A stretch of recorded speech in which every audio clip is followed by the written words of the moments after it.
Friends, ছাদ বাগানে এসেছি গাছে ওয়াটারিং করার জন্য। আমার ছাদ বাগানে সকল গাছগুলো যেন আমার জন্য অপেক্ষা করছিল।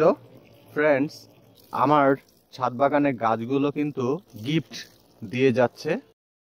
এদিকটায় আমার চাইনিজ বট গাছে অলরেডি ফ্রুটিং হচ্ছে, দেখুন। যদিও বা গাছে ততটা পরিচর্যা করা হয়নি এবং আগাছাও রয়েছে।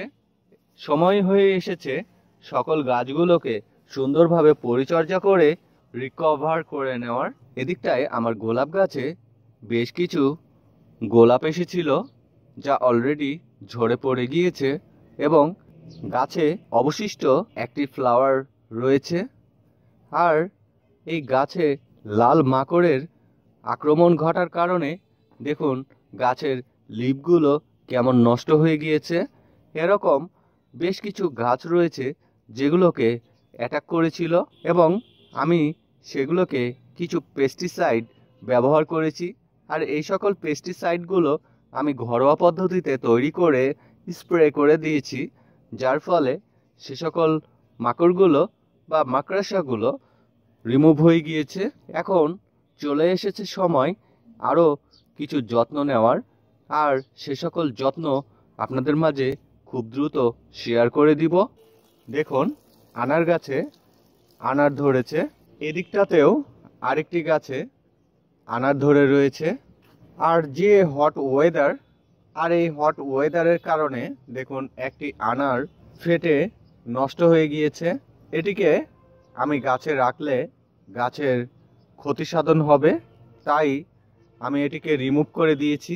এদিকটাতেও আরেকটি আনার গাছ রয়েছে, প্রচুর পরিমাণে এখনো ফ্লাওয়ারিং হচ্ছে, ফ্রুটিং হচ্ছে। এদিকটাতেও প্রচুর সংখ্যক পেয়ারা গাছের ফ্লাওয়ারিং হচ্ছে।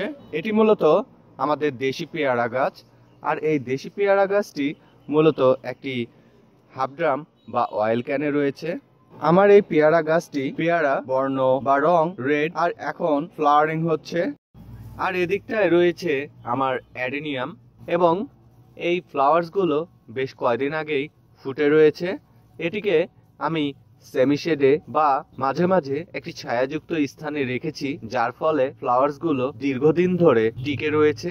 এদিকটায় কারি পাতার গাছে ফ্লাওয়ারিং হয়েছে এবং অলরেডি ফ্রুটিং হচ্ছে। এখানে আমরা দেখতে পাচ্ছি এই ফ্লাওয়ারগুলো, দেখুন কি দারুণ ফ্লাওয়ার্সগুলো। ফ্রেন্ডস, নেক্সট ভিডিওতে আরও নিত্য নতুন আপডেটস এবং নিত্য নতুন গার্ডেনিং টিপস অ্যান্ড ট্রিক্স আপনাদের মাঝে শেয়ার করতে থাকবো। আশা করছি সে পর্যন্ত ভালো থাকবেন।